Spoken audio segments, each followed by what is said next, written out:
In this episode, once again, we are going to talk about evergreen topic of wolf conservation and wolf protection status in the EU.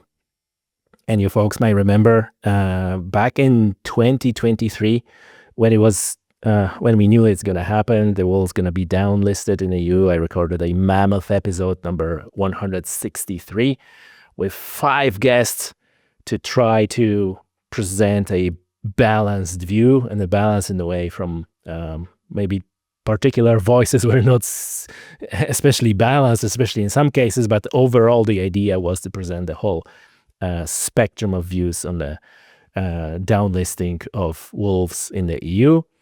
And now, 2025, it is happening. The member states are adjusting to the new reality. And I think it's only fair to follow up with the episode and talk about it.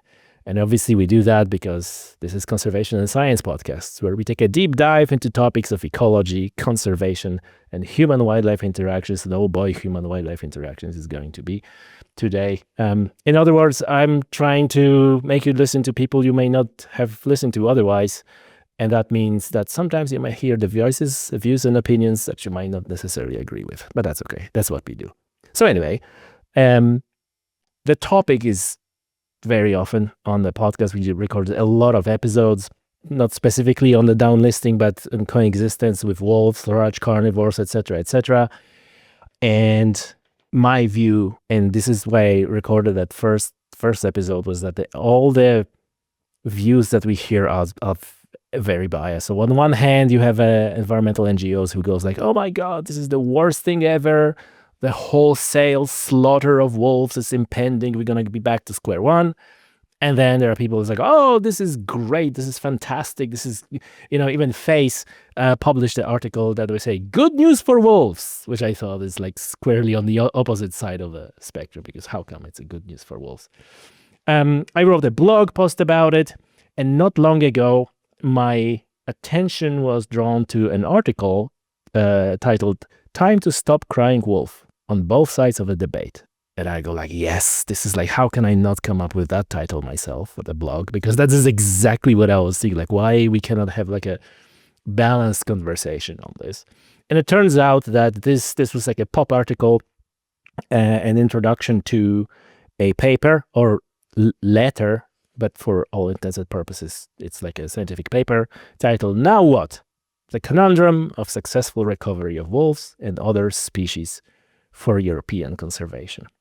And it turns out that the second author of this paper, wait for that, was Professor Erica von Essen, who was one of the 5 guests on the original Mammoth episode 163. And Erica is shaping to be one of the most influential people, academics on this podcast, because directly and indirectly she recommended probably 2 guests already, and somehow she was involved in creation of other episodes, and that one is no different. But then the first author of the paper was none other Dr. Hanna Pettersson, who is among the most prominent early career voices in the interdisciplinary landscape and political human and conservation ecology. This is right what we do. And so this is my great pleasure to welcome to the show today, Dr. Hanna Pettersson. Hanna, welcome. Well, thank you very much for having me. What an introduction. Well, you see, like, and that it's genuine. It's genuine. I saw the titles, and it's like, yeah, finally, we might have an opportunity to talk, both sides, like why both sides are cannot come outside of it, like a narrative of like, oh, this is either very good or this is very bad. Hanna, the title of the paper, or title of the letter, The Conundrum of Successful Recovery, is somewhat provocative. When was the first time, like what was the moment when you realized that the conservation success creates the problems and it's solved, right? Because you say, oh, conservation success, great. No problem, like, but that creates a problem. So could you walk us through, like, what was that moment when you realized it's like, oh, it's a success, but it just goes with its own problems? Yeah, that's a great first question. And maybe to come back a little bit to, both me and Erica, the reason this paper is there is because it's I think we're not alone in being a bit frustrated by the debates, right? It seems that we're kind of stuck in this in this question about wolves and other species too, and not really getting anywhere. It's like we're dug in, if you will, and kind of the success conundrum is not. We are not the first ones to point this out. In fact, we refer to in the article or in the letter that you've alluded to a paper by David Meach, which is one of the most prominent wolf conservationists or conservation biologists.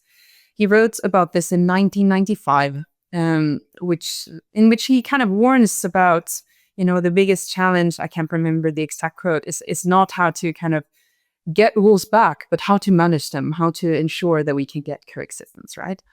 And what he means is essentially that wolves are extremely adaptable. They're intelligent, they learn, and we have an altered landscape in most parts of the world, which keeps changing because of climate and many other things. So that means that they are learning new things, and people are learning new things too. And it's a very messy business in a lot of places, right? But for wolves, there's a lot of resources to take advantage of, and they are good at it. So they can grow quite rapidly, as we have noticed in Europe. I mean, I think I quote in the article that they've increased by 58% in the last decade, right? So there's a question whether, wolves regulate themselves and at what density they do regulate themselves, if that is the case. But what we can kind of assume in such a densely populated place as Europe is that level in which they will regulate themselves is much higher than the level at which people will find it extremely inconvenient, right? So whether you call that social carrying capacity or something else, it's different than the ecological carrying capacity. It's very hard to judge in any particular case where, how to square these two. But we can conclude that a lot of species, and not only the wolf, I mean, we talk about the wolf here because of the delisting, right? But I am quite interested in, as a general rule, conservation as a discipline and how we deal with the fact that sometimes we do a really good job and we bring species back.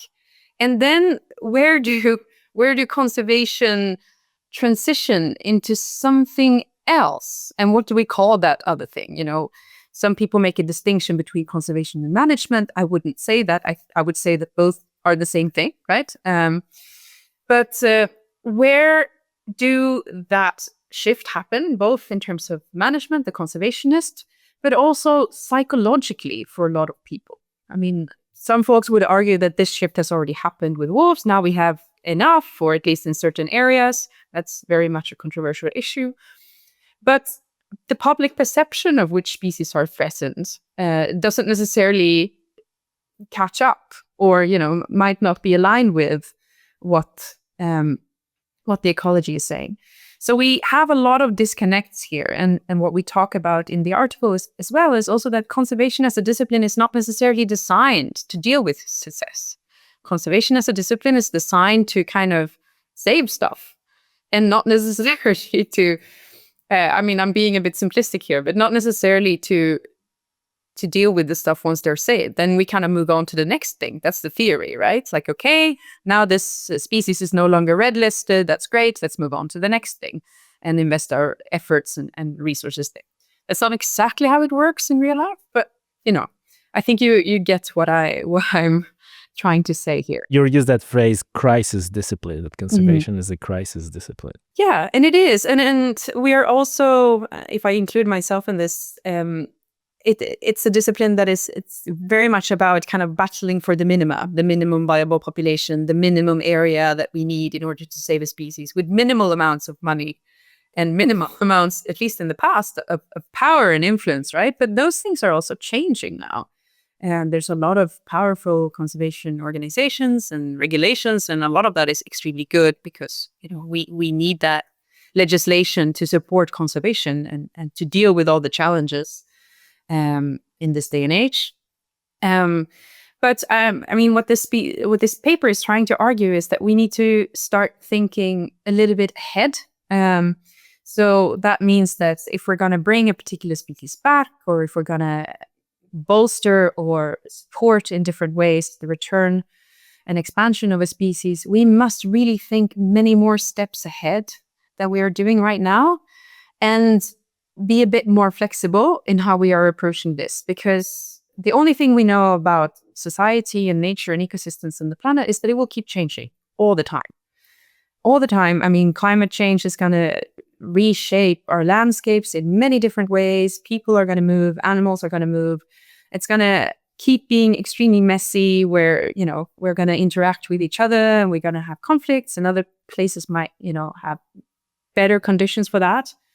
But we cannot dig ourselves down in really rigid structures here about, you know, exactly how many there should be and so on. You know, it's interesting what you're saying, because now when you said it, I remember discussions that I had with one of the conservationists in the United States, and you know, he's a hunter conservationist, so he's you know, I would say he's a more hunter than conservationist, but you know, like all hunters like to give themselves label of conservationist, which is a separate topic.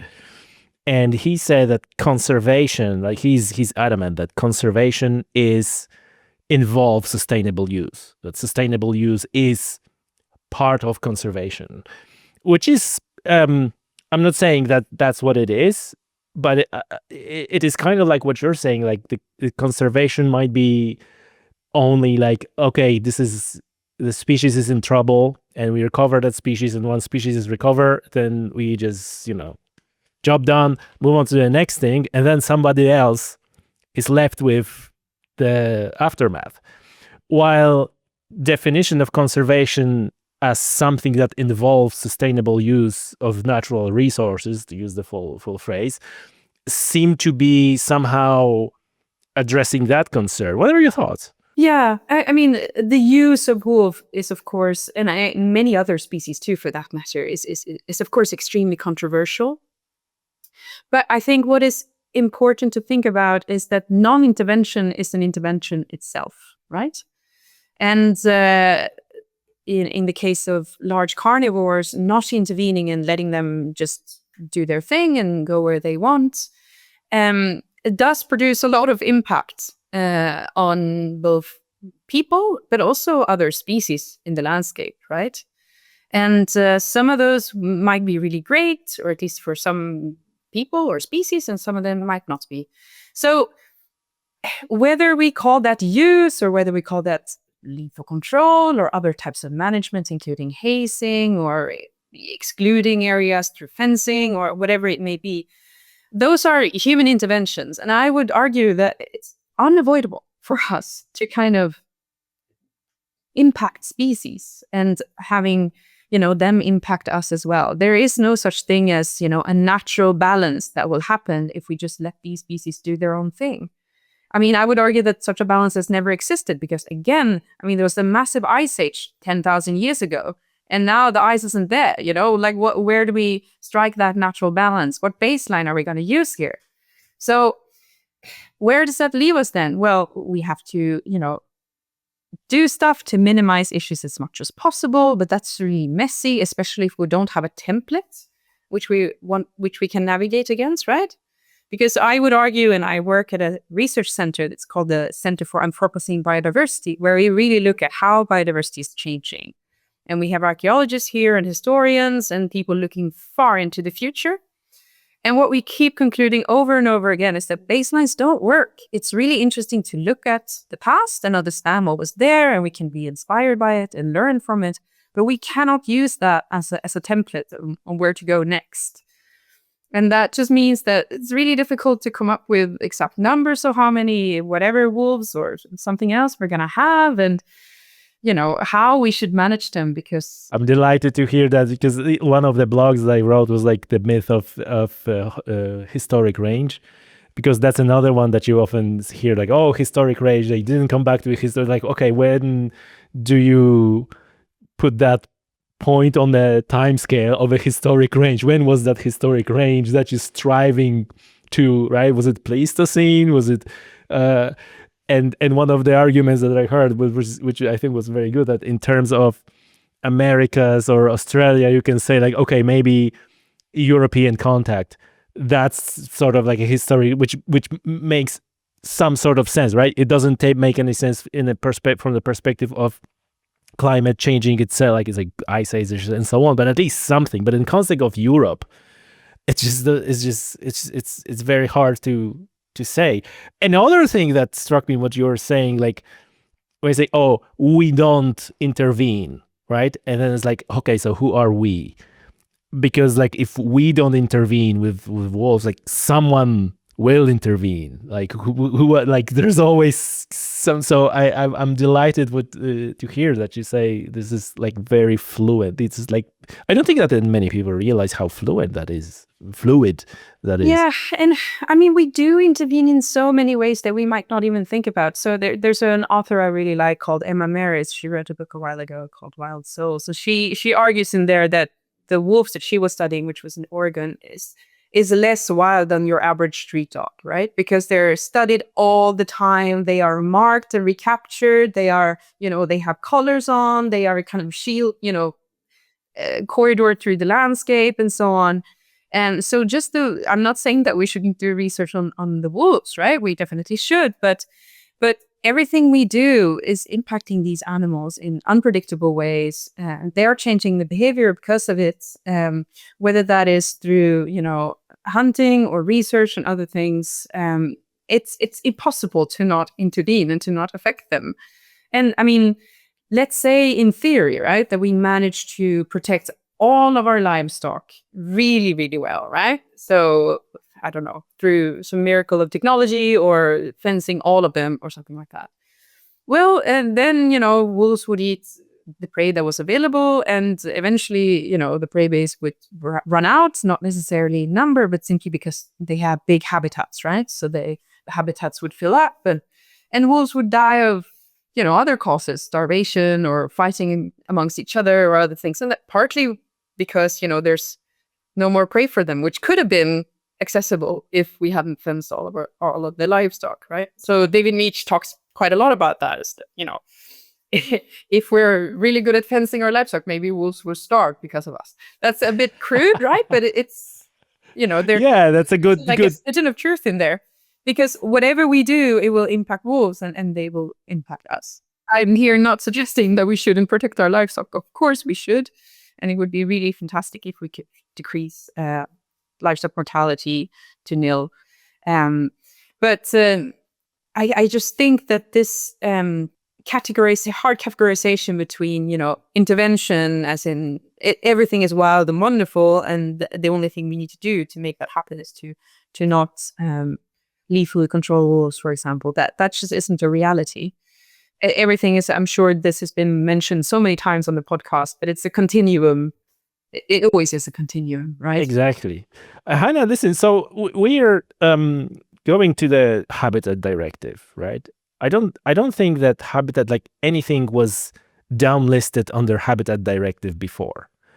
And one other common theme was like, hey, this is a success. Like why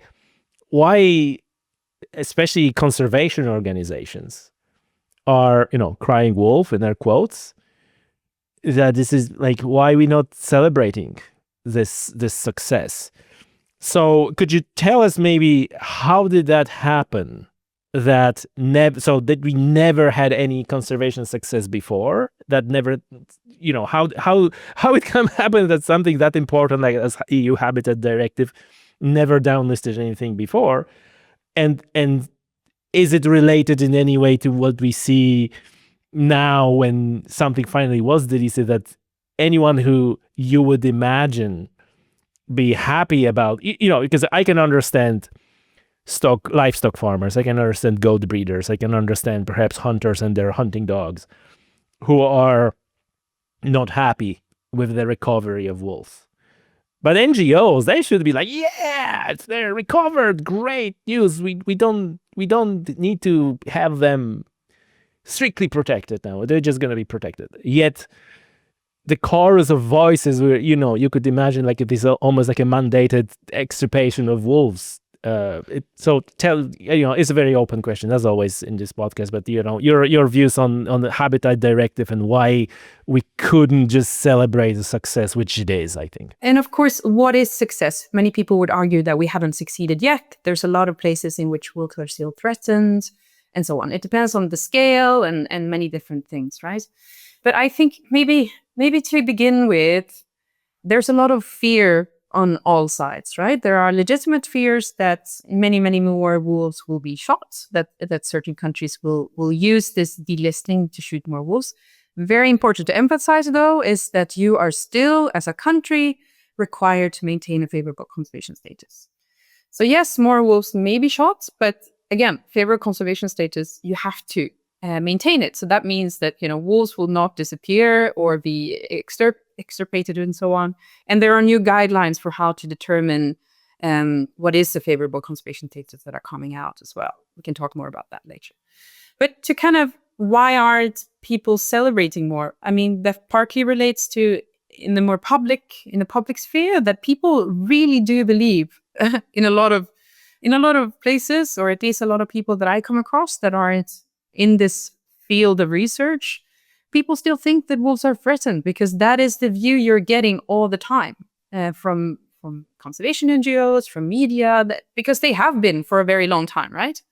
And so that is what's still believed, is that they are rare and threatened. People don't know that we have, a lot of wolves in the European Union now, like more than 21,000. I would say that, we don't know exactly, but it wouldn't surprise me if there's a lot more than that. So that's one thing. But I think a big explanation is as well the fear of losing control in terms of the conservationists, right? Because what happens when something is really urgent and there's a crisis mode is that in order to do something about it, you need to decrease the group that can decide about the issue to the foremost experts that get quite a lot of authority to do something about it. So let's say, polar bears would become critically endangered tomorrow, then you gather the foremost experts and they get a lot of power to do something drastic about it, right? They make the management plans, they decide, they can have quite draconian measures to make sure that they survive, be that, I don't know, preventing seal hunting, which isn't happening. This is just an example, right? But as the species then recovers, and let's say that it recovers enough according to somebody's view, well, then that group, that minimal, very limited group should expand. You should allow more priorities to be considered at the same time. You should allow bigger groups. This is what we know about conservation, and especially conservation conflicts, is that you need to build legitimacy from the ground up. And if you want to do that, you need to have public participation, ideally co-production, to understand what are the local values here, what is it that impacts people's ability and capacity to coexist. How can we also maintain the pastoral systems here? Maybe the pastoral systems have been here longer than the wolf or whatever, even if it hasn't. Maybe it's very important for us. So, then it gets messier and messier, and bigger groups of people need to have their say. More and more factors need to be considered. And then, you lose that ability to do what you think is right for the wolf, right? And that is scary. And there are legitimate concerns about what will happen if it is more flexible in how we deal with wolves. But I think it's inevitable for a species that is increasing and that eventually isn't endangered or threatened anymore. And for a lot of species that happens and we don't really notice it because it's not a controversial species or a species that really impacts us very much. But when it's large carnivores, that, we notice it, especially when they are increasing, and especially, on the countryside, of people who have livestock or who are hunting and so on. And especially wolves, which are so ingrained in mythology and everything. So when it comes to the Habitat Directive, I don't know, because I wasn't born when they completely figured that out all out. But it wouldn't surprise me if they hadn't thought, all the steps ahead. And even if they did, maybe they didn't anticipate how difficult and political this would become, right? Because there are mechanisms within the Habitat Directive for species to switch from the kind of strictly protected to the protected annex. But the weird mechanism that they put in, which is possibly because they were fearing political influence, again, a legitimate concern, because we know that wolf conservation in particular, but many other types of conservation too, is extremely political, and you don't want to have this type of management that fluctuates according to the parties in power. But what they then put in is you have to have a unanimous vote in favor, right? So that means all member states need to vote in favor, including Malta, who doesn't, they've never had a wolf, right? There was a similar vote in Spain where they voted to protect it nationally. And all the countries, they didn't need a unanimous vote, but essentially the parts of Spain that didn't have any wolves voted in favor, and the ones that do have a lot of wolves voted against it, right? So all of this to say that in this case, the countries that don't have wolves might be less keen on the wolf to be delisted, right? Because they like wolves and they don't want to. And anyway, it depends very much on the country how they voted and so on. And it was a very, very tight vote, as you know. But all of this to say that that's not really how science works, right? Science shouldn't be about voting whether the species is okay or not and whether we should be delisted or not. That's not how the IUCN red list works. There are green listings. So essentially, if the species, if things are going well, you will decrease its protection status, which impacts policy and management. But that is not how the annexes in the European Union works. And it's not only wolves, and it's not, which a lot of people think, since Ursula's pony was eaten, this has been ongoing for a long time, the efforts to delist wolves. And there are, for example, the cormorant. This is a big bird that eats a lot of fish. There's a lot of them now. They used to be really, really endangered, and now they are, very abundant. And in some areas, I just learned, I'm not a bird expert at all, so no quiz on this, but they're so abundant that they're changing the chemistry in the forest where they're roosting because they're pooping so much there. And they're impacting fish stocks and other things. So there's an ongoing process for cormorants too, to try to shift that conservation status, because currently they're strictly protected and it's quite limited what you're able to do about the cormorants So this is not something which is the point of this paper that Eric and I wrote, is that this is not only the wolf. There's so many other species too. And we have to have adaptive management. Everybody knows this about conservation. Adaptive management is touted as a foundational principle, but it's difficult to do adaptive management within the current Habitat Directive. They are doing things about it now, and there have been reviews that have concluded that, internal reviews, I should say, that the Habitat Directive is flexible enough, that member states can use different types of measures. And they are, right? Sweden have been shooting wolves for many, many years, despite it being strictly protected there. Whereas other countries that have had them not strictly protected have had them strictly protected. So there's a whole range of stuff going on. Poland, for example. But it's a messy business. But whatever the case, it sends a powerful signal whether a species is strictly protected or not, right? And that makes people feel things and think things. And then that's it's in the interest of certain people who want to maintain control and who want to maintain the status quo, to ensure that people do think that they are threatened and continue this crisis narrative. But like a part of that is when I hear from environmental NGOs, right? And they're all science-based on their banners. And then I hear like, oh, there was absolutely no scientific evidence for wolves to be downlisted. It was like, well, that's not exactly true. There was. And I'm just wondering, like, is there not someone on some level of governance of these organizations saying, hey, hang on, folks, we just need to stop and really talk like scientifically? What I think is just like, it's less about wolves, it's about them. People, right? Like, oh, them want to downlist, and they're hunters and farmers, and they are destroying and they're trashing nature, and we are for nature, therefore we need to oppose them, what they want to do.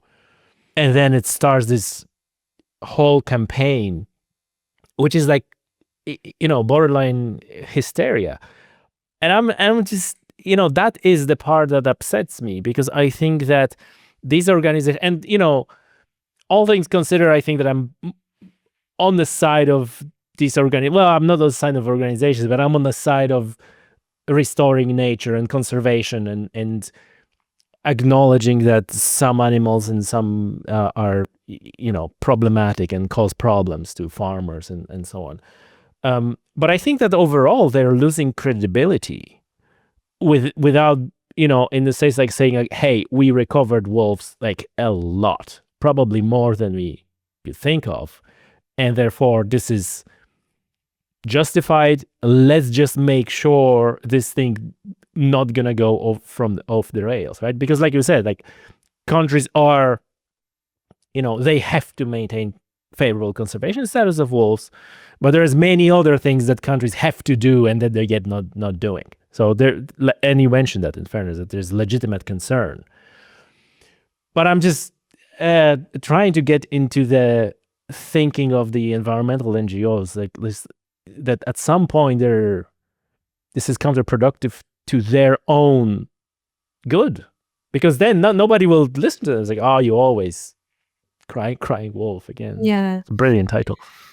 Well, I mean, there's a lot going on here in what you were just saying, right? Because this whole thing about evidence-based and science-based, and whether there was scientific evidence or not, and whether this was just a political decision or not, it's kind of, in whatever way you look at it, you're going to find something to confirm your view.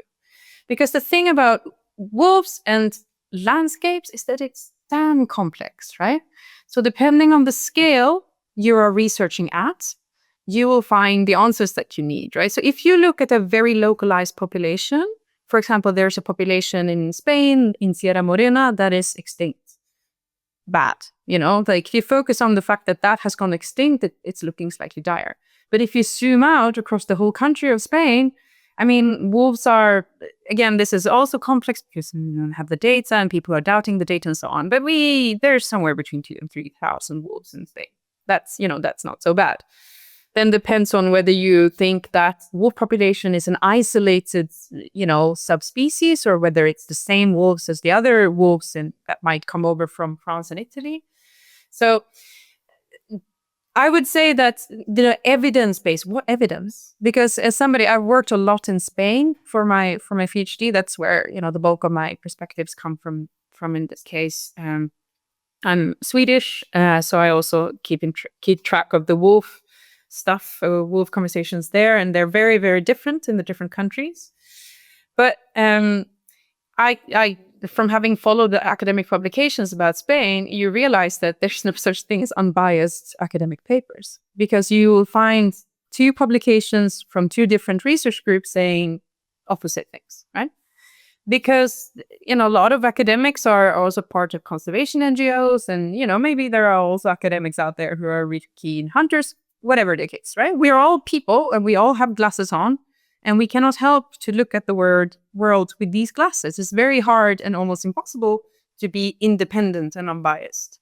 So if you want to look at if you think that lethal control is really bad for a species, there are certain indicators. I'm not saying this is always conscious, right? But it depends on where you look and which indicators you use and which, So when the conservation NGOs say there's absolutely no scientific basis, it depends on where you look, essentially, what you grab. But I would say, as a counter argument, I think we write this in the paper too, there's also no scientific evidence to maintain a population, and there are some populations in Europe, as a strictly protected species when there's no evidence for it, right? So I would agree, there's no evidence to delist the wolf in general, because there are wolf populations in Europe that aren't doing very well. So it doesn't really make sense to have a blanket delisting. But it also doesn't make sense to have a super abundant, wolf population that is doing really, really well as strictly protected, right? Again, adaptive management. So whereas, the people who are really excited about this delisting is like, all of the wolves need to be delisted. Well, that doesn't make much sense. That's it. That's not how the IUCN Red List work. We kind of work from national to the local level. And that should be the case for wolves too, that the wolves populations that aren't doing so well should be supported. But we should also have a transnational type of management, because we know the wolves move so much. So it doesn't make sense. I mean, if we're going to protect the wolves in Luxembourg. How's that going to work when they have such enormous habitats? That's why transnational management of wolves is necessary, because some countries are very, very small. And if they're going to maintain a favorable conservation status in there, what does that even look like, So if you essentially, this is a long-winded answer to say that, it depends on which scale you look at and which elegance. Do you think that the Habitat Directive is not fit for purpose? I mean, again, I'm so non-committing in my answers. Yeah, I don't meant to put you on the spot here either. Yeah. So feel free to be non-committing as much as you want. But this is like a fresh perspective, in a sense. Like, hey, what are we actually talking about here? Yeah. Because and that is something that even to some extent is presented in the sense of like, okay, there are some communities also that are disproportionately affected by our love for wolf. And then, like you mentioned, there are people who never had wolf in the area. It's like, oh yeah, sure, let's protect them. Everybody wants to have wolves. Like, but you don't live with those, right? So is the whole mechanism not granular enough because it's coming from the EU, which is such a big body? I mean, I think there are, I mean, the idea is that to build from the small scale upwards within that's how we report. We look at particular regions and so on. But I think there are two things to say here.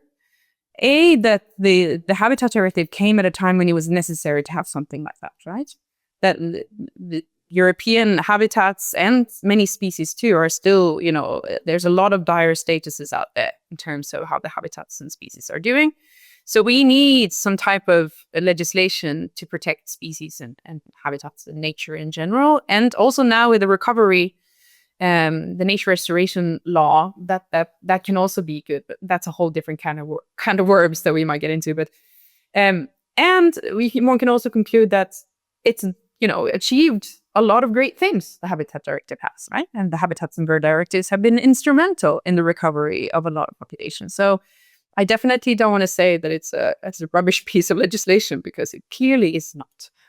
But coming back to adaptive management, this is where the problem lies, because, it's very difficult to anticipate as a lawmaker when you create a thing like this, all of the different challenges and complexities and changes that will arise along the way. So you need to build a law that's flexible enough, or that is possible to change, so that you can address these challenges as they arise.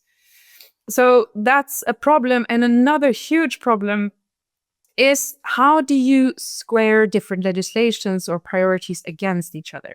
So what the Habitat Directive does quite well, even though, there's a lot of discussion one can have about numbers. It all comes down to numbers. How many wolves should there be? How many links of wolverines and so on? And that, it's always going to be very difficult and sometimes a stupid idea to talk about numbers. We should talk about impacts instead, whatever. But there are numbers, right? And the problem is then that that's easily, relatively measurable, and it's there. We can see it, we can touch it, we can send a report about it. And if we don't fulfill it, there might be legal consequences and, punishment. But there are many other laws and priorities. I currently work, for example, in the reindeer herding area in northern Sweden, where there are reindeer, obviously, and also lots of large carnivores. And we have in Sweden laws that regulate the rights of Sami and indigenous people, their right to maintain their livelihoods and the traditional practices and so on. But there are no figures and numbers connected to that law, right? It's very, very difficult to measure that. And we have a carnivore policy in Sweden that says that, we should maintain favorable conservation for the carnivores and ensure that, the conditions for livestock herders and so on should not be severely compromised. But the only number we have is, killed livestock or killed reindeer. And we don't have a good way to measure whether the reindeer herding industry is flourishing or not. So, when it comes to a case where, let's say you have a wolverine or a bear or a wolf for that matter coming in and ravishing a reindeer herd, which is, is not uncommon, and that herding community is suffering a massive blow, it might be that the whole herd crashes. how do you measure that? And then, act, for example, you might need to lethally control that wolf that comes in or something, but it might not be possible because it's not a favorable conservation status, so you're not allowed. Like, you can't, it's very difficult. It's a target conflict, right? And the conflict or the target that has clear numbers attached to it has teeth. Whereas a lot of other targets and goals and priorities that are super important for local people and for us as a society too, don't have those clear targets and indicators. And that is something you see again and again and again. I saw that for pastoral peoples in Spain, where, a lot of land is being abandoned. That's not all because of the wolf, but it might contribute sometimes. And then, bush and shrub grows, and then that catches fire. And how do you measure all of that stuff, and square that to where wolves should be and where they shouldn't be and how they should be managed? That's really, really difficult, but we kind of need to consider all of these things, right? The problem is when you have such a siloed piece of legislation, which is the Habitat Directive, and it's not kind of aligned and it doesn't speak to other types of legislation and priorities, that's where a lot of the conflicts emerge. You mentioned that the discussion about wolves is different in the different countries. Like, for example, you talked about Sweden and Spain. Tell us, what are the differences? Yeah, I think a really interesting thing, I saw a report that came out from Spain recently that had deduced that in order for wolves to be favorable in Spain, there needs to be at least 500 packs. So that's about 5,000 wolves, I think, for them to be in a good status. Whereas in Sweden, we have just decided that actually the favorable conservation status that currently is 300, let's lower that to 170. And then we have sent out a mission.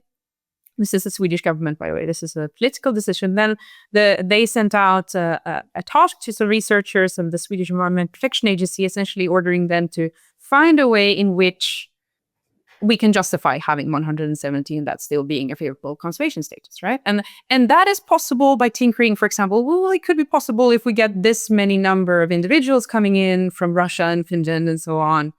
X, Y, and Z would need to happen. But those two examples are interesting. And there are many, other political and socioeconomic factors going on here. But Spain politically and in other ways have in recent years really been kind of saying that we need more and more and more wolves. They need to be more and more protected, whereas Sweden's going the complete opposite direction. And 5,000 wolves in Spain and 170 in Sweden. It's a lot of wolves. Yeah. And some of this in Spain, some of this is based on kind of research and estimates and models, and some of it in Sweden is too. So it's like you said, what is the baseline? What are the Yeah. But in either case, whichever case you look at, some might say, oh, Sweden is based on political decisions. Well, so is Spain. I mean, you can't separate the politics from the science in these cases, right? Because if you, as a Swedish government, want to find a way to justify this with the science, you can kind of do that. But that's what's happened anyway. And these things are going on all the time. I need your help now, Hanna. I need your help. How do you prevent now listeners to completely lose any faith in science? Right, because it is often said science says this, and I like to say people use science as this sort of a line in the sand, or this ultimate truth. This is what science says. And I like to say science is a process. This is just a process. And but I think that you just brought it to another level. It's okay, we essentially can do whatever we want and call it science. So many people will say bloody social scientists.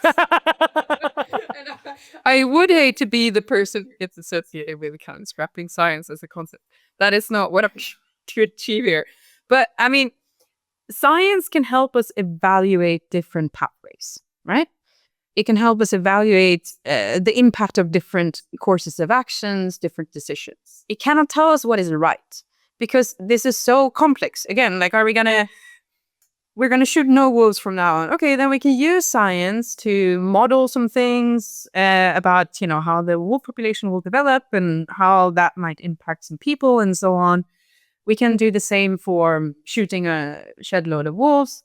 We can also model a lot of things about, I mean, for example, now, which is new guidelines coming out about favorable conservation status. We can model kind of the risks for extinction and how to maintain those as low as possible or as low as we deem reasonable, right? One should know that whenever there is a number, so we need 300 wolves in Sweden, that is based on somebody's judgment of how much risk is acceptable, right? So there's nothing that says if we have 300 wolves, they're going to survive in perpetuity. If we have 299, they're not. I mean, this is a risk. So I unfortunately don't have all these kind of numbers in my head, but the risk is X percent if we keep it at 300, and that is acceptable. Acceptable according to who? One must ask oneself, right? So we have to do these things. We have to set numbers and targets, and we have to have something to navigate towards. And science is the best, toolkits process we have to do this. But it's really important to know that there are people here making these judgments, and oftentimes it hasn't been very transparent who these people are, what they're doing, what type of different disciplines are involved here. And in the past, it's hard to say, like, should other disciplines and other interests be involved in determining the extinction risk and what is acceptable. Some people would say, no, that should only be done by the experts on the species in question. Yeah, but then we will encounter problems, whatever we do here. And it's very important that these things are as transparent as possible so that people who look here, for example, the folks in Spain now, where they have determined that we need 500 packs, like who, how, and what type of, it's super, super important that this is transparent and that we have open discussions about, for example, which risks are acceptable or not, informed by science, of course. In this area where there's a habitat for the wolves or for the bears or whatever it is, we must be able to have a bit of a zoning mentality as well, because it wouldn't occur to us to promote that wolves should be in an area where there's, I don't know, like in a suburb where there's lots of daycare centers where people are walking from their homes to the daycare center. I mean, it's obvious that there are some areas where that's not very good for large carnivores to be. And then we must be able to kind of, through management over the borders and informed, again, by science, say, it might be that this area is a bit short on wolves, and maybe we can compensate that by having a few more over here, because in this area, there's only sheep and nothing else, right? And we cannot let the kind of number of, we need 14 here. It doesn't make sense, right? Yeah, no, you're right.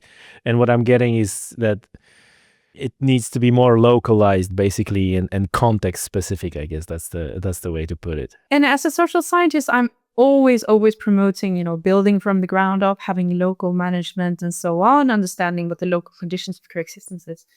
But we write about this in the paper too.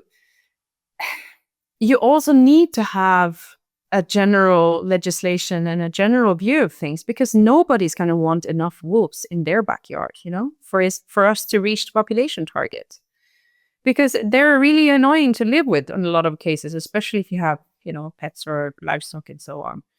So we can say that about a country, we can say that about the continent of Europe, but if you bring in the international or intra-continent justice perspective here, it's starting to look really bad really quickly, right? Because who is carrying the burden of carnivore conservation globally? Well, it's poor countries on the African continent, in Asia, look at India. How many big cats do they have?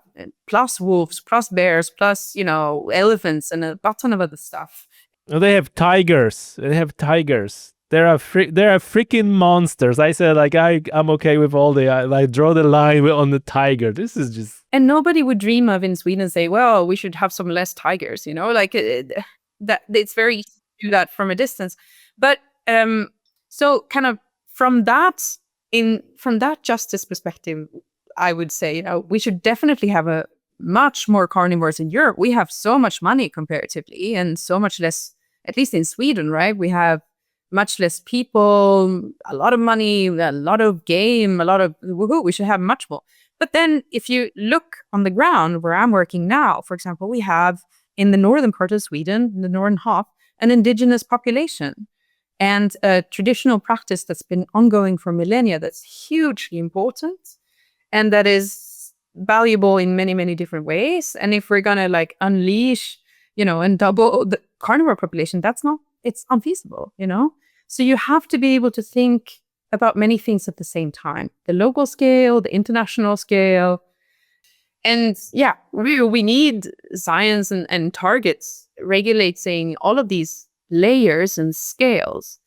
It's how they communicate with each other and how much flexibility and adaptation there is. That's the thing. Like communication is the most important and the most difficult thing. Whichever you touch, and these are very complex topics, and they're not conducive to convey that complexity in a tweet, which is why we're doing this podcast.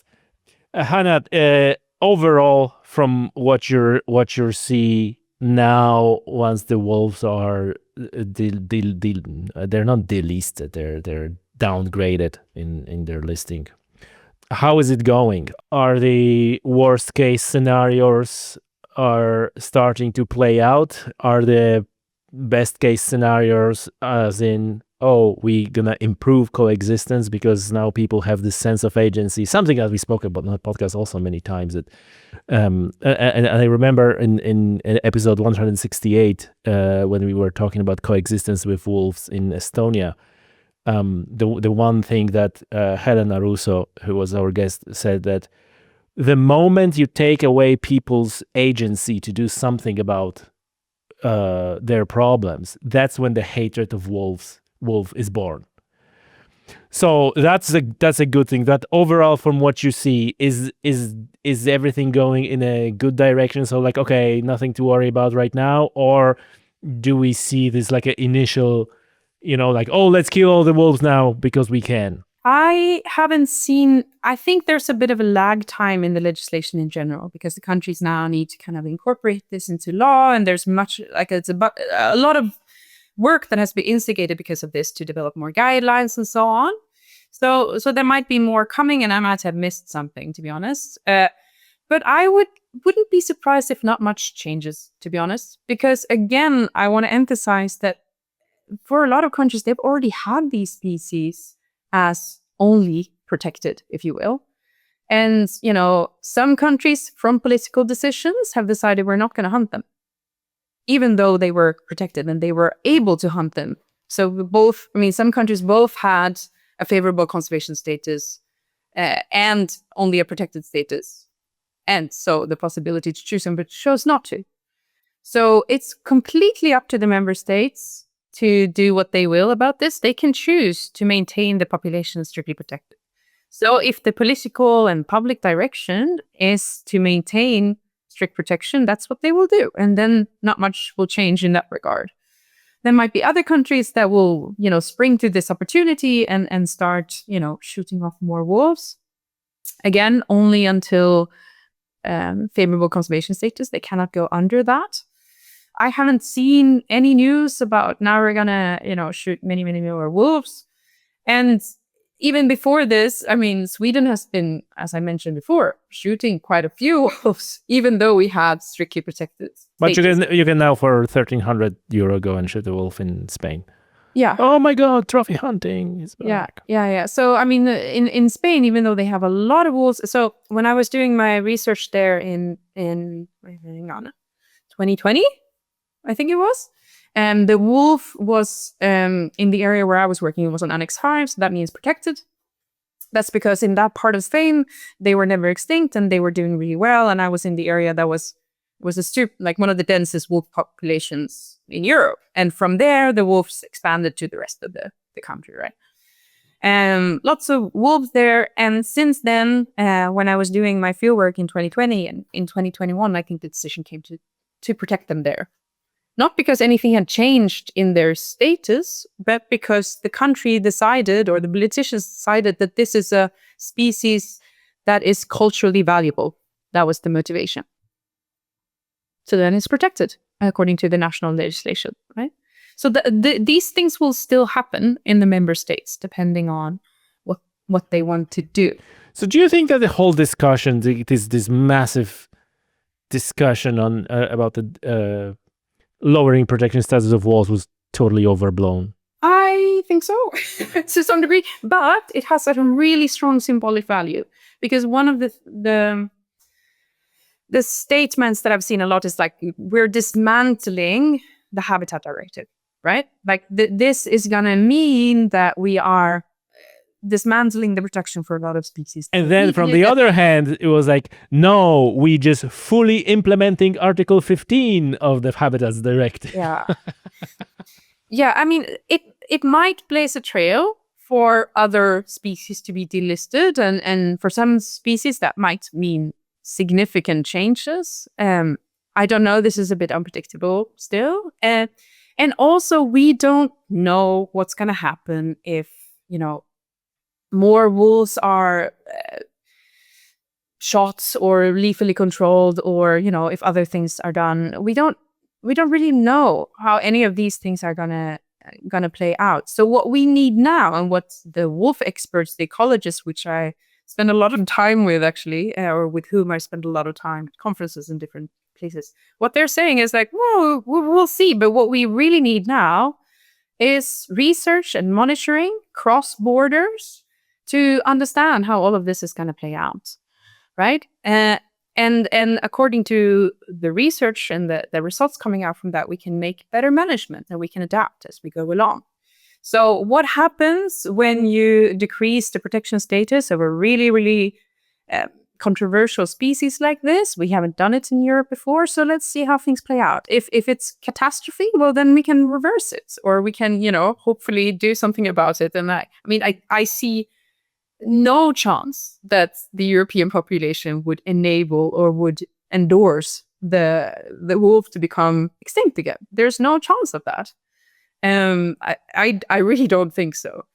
So let's see how this plays out. Let's do some research, but we need to do honest and holistic research too, right? With the assumption that, well, this might work really well, even though we're hunting more wolves than we did before. Because there's a lot of myths and wishful thinking in both directions here, that if we hunt wolves, it's going to be catastrophe and it's going to disrupt the population and ruin pack structure and whatnot. And from the other side too, that if we hunt wolves, everything is going to work out really fine and everybody will be happy and there will be no conflict anymore, right? So there's glorifications on both sides here. So of course it's somewhere in the middle. And we need to figure out a good way, if we're going to use lethal control, how to use it most effectively. And that means both in a way that ensures, that we achieve what we want to achieve, be that, less livestock damage or whatever, and also in a way that that reduces the number of wolves we have to shoot. And the only way we can find out is to do good research on what we're doing now, right? Now, if it is the case that more countries are going to hunt more wolves, well, let's research them and see what happens, and hopefully we can produce some better guidance. Because right now the research that's out there on lethal control is extremely biased and very partial. Because it really depends on, like, if you're only looking at this little wolf pack and whether you remove one wolf from here or in this region, that's not really going to tell us very much about the dynamics, of the landscape. What happens if you remove a whole pack and you keep removing them, for example? We don't know that. What I can say though, because you were talking before about conservation organizations doing themselves a disfavor by claiming that science is saying this or that. What I do think isn't very effective is to say that lethal control doesn't work. Because, we killed all of the carnivores and then the damage stopped. To claim that lethal control doesn't work is really, really silly. And nobody on the ground, if you speak with shepherds, is buying it, right?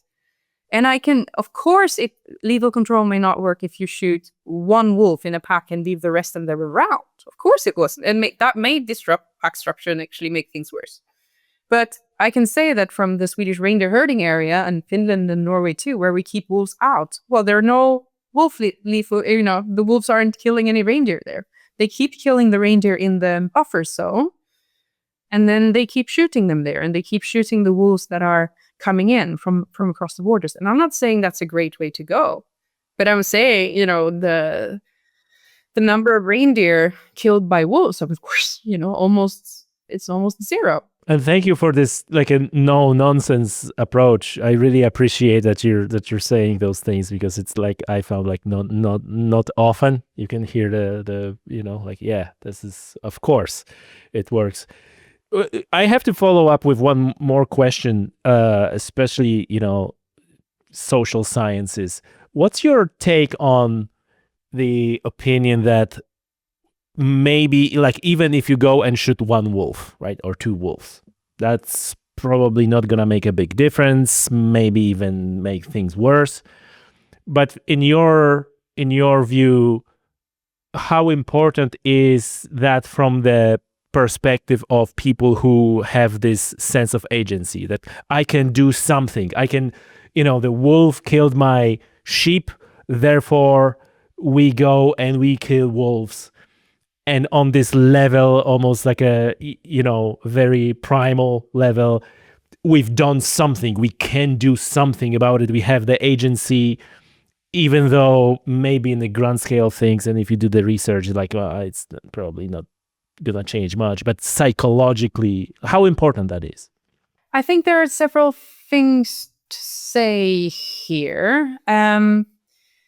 So, first of all, the very important thing is, I know this is something that comes up again and again, is that we want large carnivores to be afraid of people, right? So, over the past, thousands of years, we have selectively bred almost, right, the carnivores that have been the shyest, because they were the ones who survived in some, forest patch somewhere. So I think it's an interesting thought experiment. What will happen if we stop that process? And both kind of evolutionarily and intergenerationally and so on.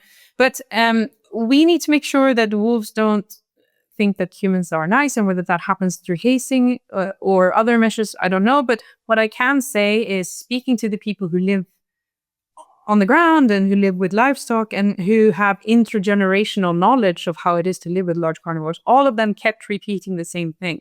We need to be able to defend ourselves. So if a wolf or some other carnivore come, we need to be able to tell it to fuck off, ideally with a bullet, right? Because then you discipline them, is the word that was, I'm just reiterating what they are saying. And hopefully the other wolves learn to stay away. And that's what the Sami people have done, and almost any population that have had livestock or other, interests, they have tried to keep animals away.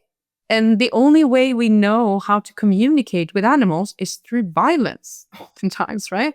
We can politely put up a sign, but that's probably not going to help very much.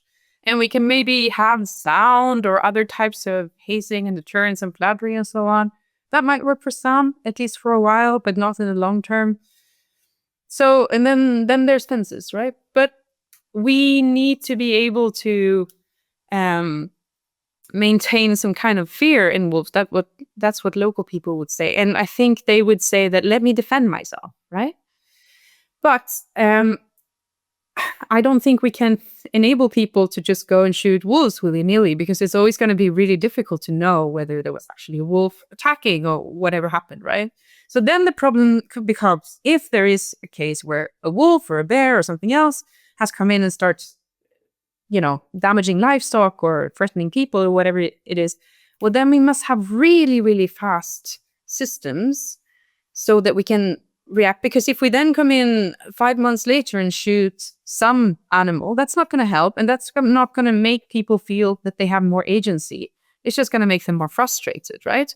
So I wouldn't say that just enabling lethal control is going to make people feel like they have more agency, unless it's connected to the animal that is coming to, damage their flocks. So just blankets approval of shooting, I don't think that's going to do much. And another aspect too is that we actually don't have very much data on this at all, because it's very difficult to know whether illicit hunting is happening because there isn't legal hunting. We know that illicit hunting is happening at the same place and at the same time as there is legal hunting. So those things are very, very difficult to correlate, and we probably will never have a good way to measure that, because it's very difficult to do research on people's illegal activities, right? But what I think we can say is that if you have had hunting in a place and then prohibit it, then, things might happen in terms of more illicit hunting. I think I don't know this. It's a personal theory of mine, and I know other people feel the same thing. But if you, as it was in Spain, they had an area where the wolves were really, really abundant, and they had been hunting them there since the 70s. And then, nothing has changed with population. They have just prohibited hunting. I think that's really going to piss people off, right? Because these people have lived with the wolves. They have many, many wolves. There's a desert wolf habitat. What type of message do you send if you then also strictly protect them? So I think we have to be really careful with these categories and protection to slap them on based on political decision, because and I have real impacts. So the area where I was working that had quite good coexistence capacity and people were quite favorable in terms of wolves, I haven't been able to go back, but I think that people would be much less positive now than they were. Very interesting. But I intuitively think you're right, especially when you're taking something that was perceived as a right. We were always doing this, and now and in fairness, if the wolves were abundant there, so we had like a good coexistence with those animals. Now you're punishing us for having good coexistence. So then even something in spite. This was great, folks. Usually in this moment of the podcast, I'm saying that you should subscribe to my newsletter, and you should. But I'm gonna give you a few episodes that you might listen. If you enjoyed our conversation with Hanna, you obviously should listen to episode 163 if you haven't already, and then 198, Living with Wolves, 197, Living with Lynx, which is almost entirely about the wolves anyway. 185, Farmers' Perspectives on Large Carnivores, and 168, Coexistence with Wolves.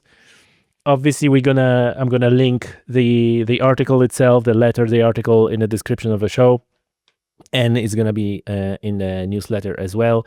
Hanna, to just wrap this up, as a young scientist and prominent voice, this is a slightly more general question, what are your outlook for the future of conservation, animals, coexistence? Is it in general positive? Is it in general like, well, we're not going the right direction? How do you feel?